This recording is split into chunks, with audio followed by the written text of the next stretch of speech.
আজকে যারা ব্যবসায়ী আছেন তাদের জন্য বলবো, রাসূল সাল্লাল্লাহু আলাইহি ওয়াসাল্লাম একসময় ব্যবসা করেছেন, আপনারা জানেন, কমিশন বেসড তিনি ব্যবসা করেছেন।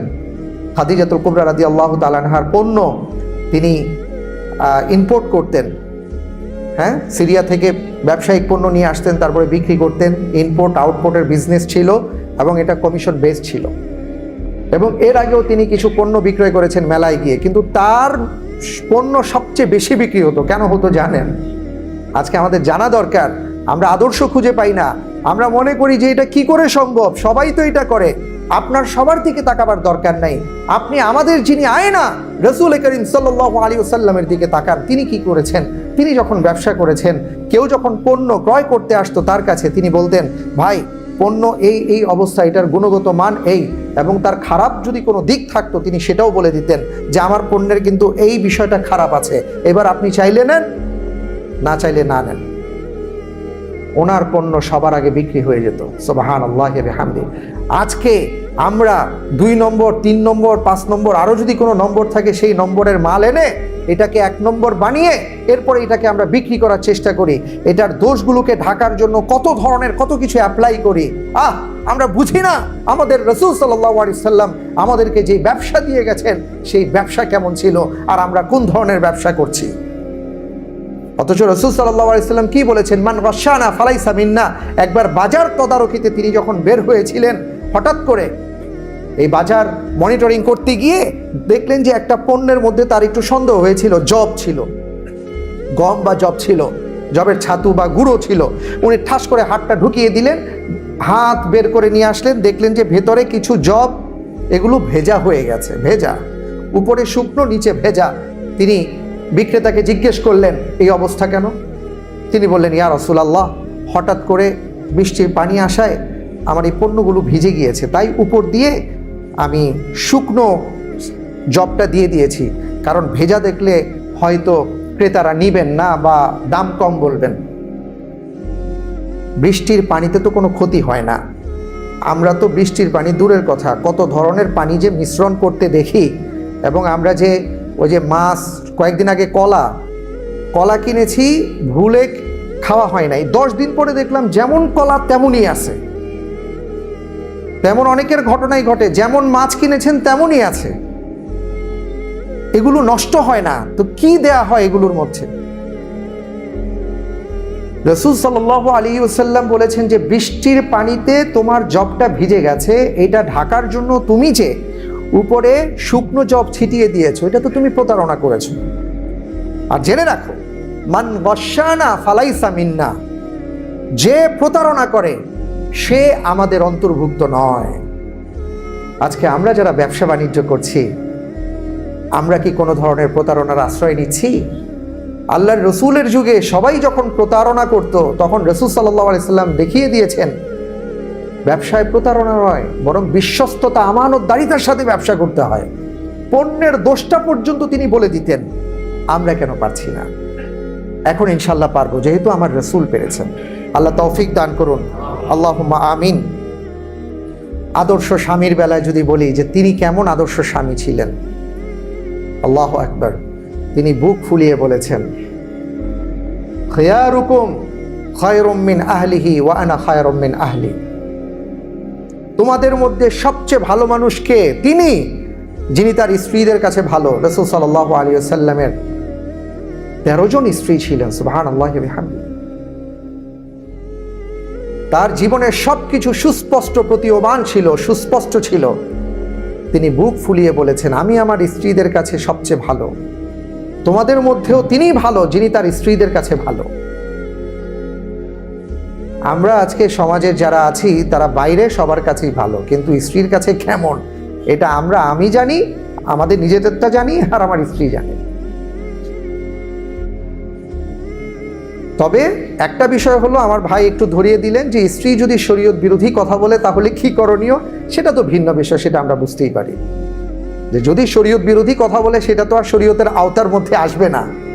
কিন্তু আপনি বুক ফুলিয়ে বলতে পারবেন যে আমি আমার স্ত্রীর সাথে এমন কোনো আচরণ করি না যেটা শরিয়া অ্যালাউ করে না, আমি সেটাই করি যেটা আমার শরিয়া অ্যালাউ করে। আল্লাহ আমাদেরকে সেইভাবে সেই রকম স্বামী হওয়ার তৌফিক দান করুন। আল্লাহুম্মা আমিন। বন্ধু নির্বাচনের ক্ষেত্রে সেই সমাজের সবাই কত খারাপ ছিল, তার মধ্যে তো কিছু ভালো মানুষ ছিলেন, তাই না? তো রাসূল সাল্লাল্লাহু আলাইহি সাল্লাম এমন ভালো মানুষদের মধ্য থেকে বাছাই করেই তাদের সাথে কথাবার্তা বলতেন, তাদের সাথে উঠবস করতেন। এর মধ্যে তিনজনের নাম আমি বলি।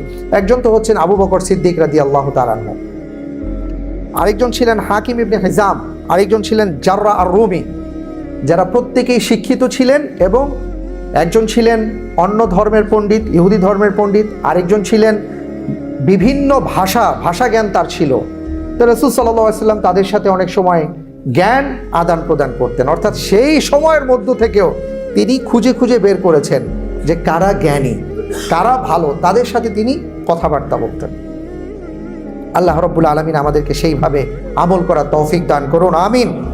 এরপর আরেকটা কথা বলবো, অনেকে আমরা বলি যে এই সমাজে, এই ফিতনার সমাজে নিজেদেরকে আমরা কিভাবে রক্ষা করব। আসলে রক্ষা করার কোনো পথ আছে কি না? হযরত ইউসুফ আলাইহিস সালাতু ওয়াস সালাম আমাদের সামনে আছেন। তিনি দেখিয়ে দিয়েছেন যে পৃথিবীর সমস্ত মানুষ কেউ দেখছে না, দরজা বন্ধ ছিল, জানালা বন্ধ ছিল। আমাকে যখন ভালোবাসার জন্য একান্তভাবে আমন্ত্রণ জানানো হয়েছিল, আমি আল্লাহর উপর ভরসা করে আমি এমনভাবে দৌড় দিয়েছিলাম, আমার সামনের দরজার ফটকটা বন্ধ করা ছিল, আমি এমনভাবে দৌড় দিয়েছি, আমি চিন্তা করিনি দরজা পর্যন্ত কি হবে, দরজা তো বন্ধ। আমি চিন্তা করেছি আমার যতটুকু করার আমি ততটুকু করব, কারণ আমি আল্লাহ রাব্বুল আলামিনকে ভয় করি। তিনি আল্লাহকে ভয় করে এমনভাবে দৌড় দিয়েছেন, আল্লাহ সুবহানাহু ওয়া তাআলা জিবরিল আমিনকে পাঠিয়ে দিয়েছেন, বললেন যাও ইউসুফ ওই দরজা বরাবর আসার সাথে সাথে দরজার কপাটটাকে তুমি খুলে দাও, নয়তো ওর মাথা চুরমার হয়ে যাবে। তিনি চিন্তা করেন নাই। আজকের যুবকেরা আমরা একটু এদিক সেদিক পাইলেই আমরা চিন্তা করি কেউ দেখছে না। আমি যুবক ভাইদেরকে বলবো, আনতা আবুদাল্লাহ কাআন্নাকা তারা ফাইন লাম তাকুন তারা ফাইন্নাহু ইয়ারা। আল্লাহকে ভয় করেন, আল্লাহ আপনাকে দেখছেন, আল্লাহ আপনার দিকে তাকিয়ে আছেন, এই বিশ্বাস রাখুন, ইনশাআল্লাহ তাআলা আপনাকে কোনো ধরনের ফিতনা গ্রাস করবে না। আজকেও নিউজ দেখলাম, নারায়ণগঞ্জে টিকটক ভিডিও তৈরি করতে গিয়ে একদল ছেলেমেয়েরা গিয়েছে এবং সেখানে একটা মেয়ে শ্লীলতাহানির শিকার হয়েছে এবং সবার বয়স হলো 18-র নিচে। কি বলবেন আপনি? কি বলবেন? সবাইকে সতর্ক হতে হবে, প্রত্যেককে নিজ নিজ দায়িত্ব পালন করতে হবে। এবং আমি আমার তরুণ যুবক যুবতীদেরকে বলবো, আল্লাহকে ভয় করে চলুন। হযরত ইউসুফ আলাইহিস সালাতু ওয়াস সালাম দেখিয়ে দিয়েছেন। আরেক যুবক, আজকে অনেকে এসে বলেন দোয়া কবুল হয় না, দোয়া করব, দোয়া কবুল হয় না। দোয়া কবুল করার জন্য, দোয়া কবুল হওয়ার জন্য হাদিসের মধ্যে একটা ঘটনা আসছে, বনি ইসরাইলের ঘটনা, সেটা আপনারা জানেন, যেখানে 3 জন যুবক হঠাৎ করে বৃষ্টি এবং ঝড় থেকে বাঁচার জন্য গুহায় আশ্রয় নিয়েছেন। কোত্থেকে একটা বিশাল পাথর এসে মুখটা বন্ধ করে দিয়েছিল। তারা বুঝলেন এই গুহা থেকে বাঁচার কোনো পথ নাই। যে পাথরের বিশাল খণ্ড এসে মুখ বন্ধ করে দিয়েছে, এই পাথর খণ্ড 1000-5000 মানুষও সরাতে পারবে না। কেউ তো জানেই না যে আমরা এখানে, কি করা যায়? 3 জনই ইমানদার ছিলেন। তারা বললেন, আসেন একটা কাজ করি, আমরা আমাদের ভালো কাজের উসিলা দিয়ে আল্লাহর কাছে দোয়া করি, ভালো কাজের উসিলা দিয়ে আল্লাহর কাছে দোয়া করি। সেই কাজগুলো যদি আল্লাহর জন্য করে থাকি অবশ্যই তাহলে আল্লাহ আমাদের দোয়া কবুল করবেন। বিশ্বাস ছিল। এইবার একজন দোয়া করলেন, রব্বুল আলামিন আপনি তো জানেন আপনি আমাকে অনেক সহায় সম্পদ দিয়েছেন। এক সময় এমন হলো, আমি একটা বাড়ির কাজ হাতে নিয়েছিলাম। যখন বাড়ির কাজ করছিলাম, ওখানে শ্রমিকরা কাজ করছিলেন। সকালে কাজ করে সন্ধ্যাবেলা যাবার সময় তাদের পারিশ্রমিক আমি দিয়ে দিতাম। হঠাৎ করে একদিন দেখলাম একজন শ্রমিক অনুপস্থিত। তার পারিশ্রমিকটা আমি আলাদা করে রাখলাম। 1 দিন, 2 দিন, 3 দিন, 5 দিন, বছর চলে গেল, কিন্তু আমি তার পারিশ্রমিক যেহেতু দিতে পারছি না, এই জন্য ওই জায়গা থেকেও আমি সরতে পারছি না, কারণ সে যদি আসে এটা তার হক ছিল।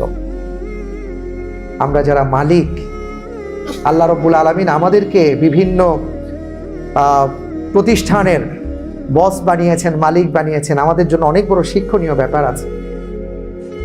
হাদিসের মধ্যে আসছে, তিনি বললেন আমি এইভাবে 5 বছর অপেক্ষা করলাম, তার অর্থটাকে আমি নষ্ট করলাম না।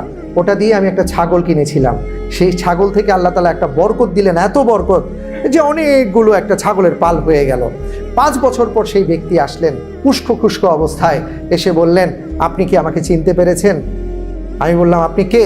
তিনি বললেন, আমি হলাম সেই শ্রমিক, 5 বছর আগে আমি আপনার এখানে কাজ করেছিলাম।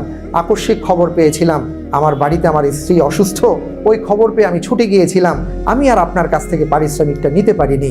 যাই হোক, আমি অনেক বিপদে পড়ে গেছি, আমার কিছু অর্থের দরকার। আপনি যদি মেহেরবানি করে সেই পারিশ্রমিকটা আমাকে দিয়ে দেন, তাহলে আমার অনেক বড় উপকার হয়। এবার মালিক বললেন, আচ্ছা ঠিক আছে, আমি তো আপনাকেই খুঁজছিলাম, আসেন আমার সাথে।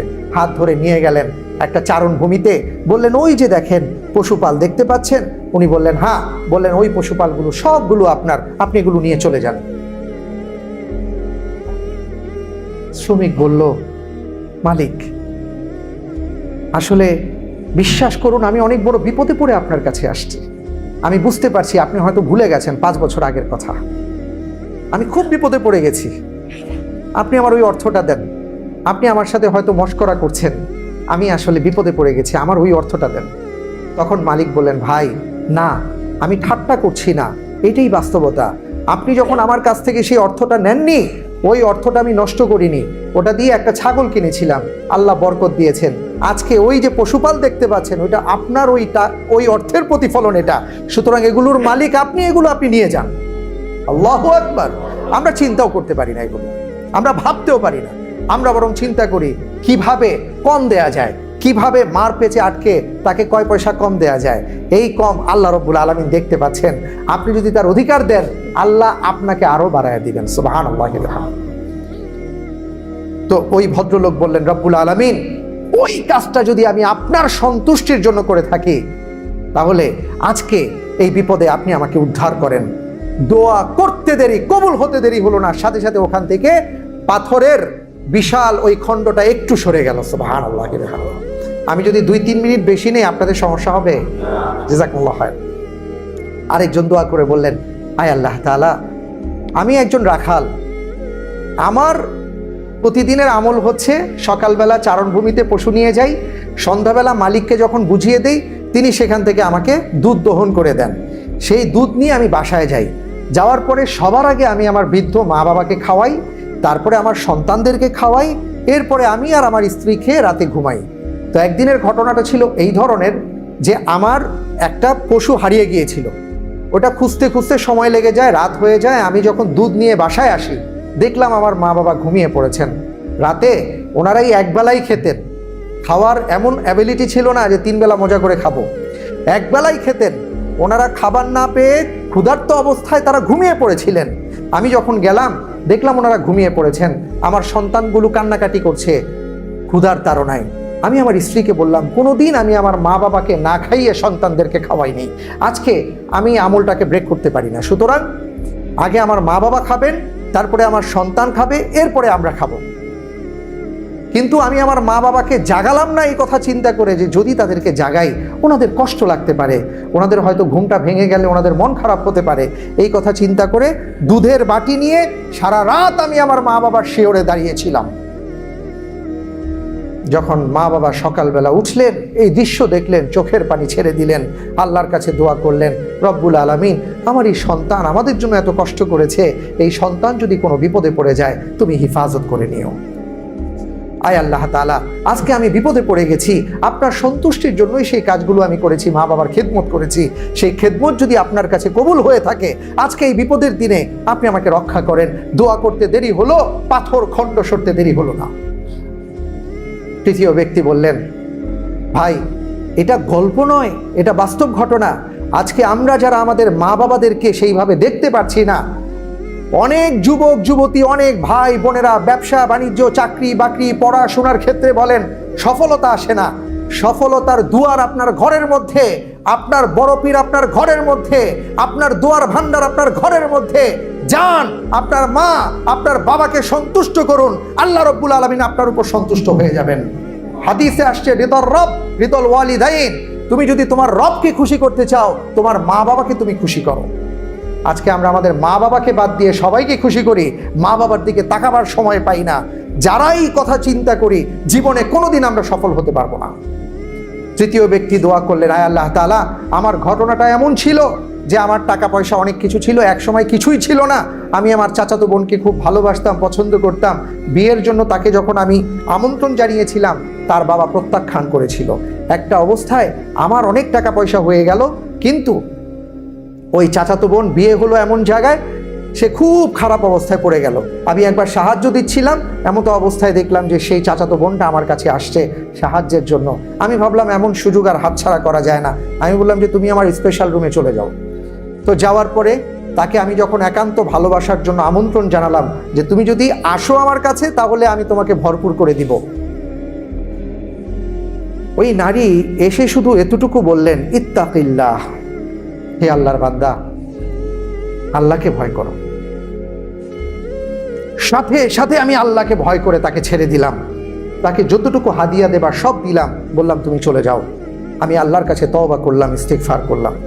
রব্বুল আলামিন, আমার ওই আমল যদি আপনার জন্য হয়ে থাকে, আমার ওই কাজ যদি আপনার সন্তুষ্টির জন্য হয়ে থাকে, আমার সুযোগ থাকা সত্ত্বেও আপনাকে ভয় করে যদি আমি এই কাজটাকে পরিত্যাগ করে থাকি, তাহলে এই বিপদে আপনি আমাকে রক্ষা করুন। তিনি দোয়া করলেন, সাথে সাথে রব্বুল আলামিন পাহাড়ের খণ্ডটাকে সরিয়ে দিলেন, তিনজনই সেই গুহা থেকে বের হয়ে গেলেন। সুবহানাল্লাহ।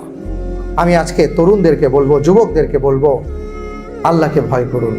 আল্লাহ দেখছেন, কেউ দেখুক আর না দেখুক।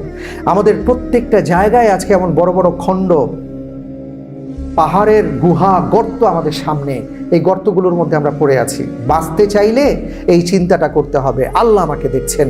যদি সেইভাবে আমরা আগাতে পারি, আল্লাহকে ভয় করে যদি চলতে পারি, ইনশাআল্লাহ তাআলা আমাদের কোনো সমস্যা হবে না। রব্বুল আলামিন আমাদের সবাইকে হিফাজতে রাখুন, এবং রব্বুল আলামিন আমাদেরকে পৃথিবীতে পাঠিয়েছেন তার গোলাম করে, তার আনুগত্য করার জন্য। আমাদের জীবনের পরতে পরতে, মাথার চুল থেকে নিয়ে পায়ের নখ পর্যন্ত, চিন্তা চেতনা মননের সর্বক্ষেত্রে আমরা যেন আল্লাহর আনুগত্যের মাঝেই জীবনযাপন করতে পারি, সেই তৌফিক তিনি আমাদেরকে দান করুন। সুবহানাকাল্লাহুম্মা বিহামদিক, আশহাদু আল্লা ইলাহা ইল্লা আনতা, আস্তাগফিরুকা ওয়া আতুবু ইলাইক। ওয়াসসালামু আলাইকুম ওয়া রাহমাতুল্লাহি ওয়া বারাকাতুহু।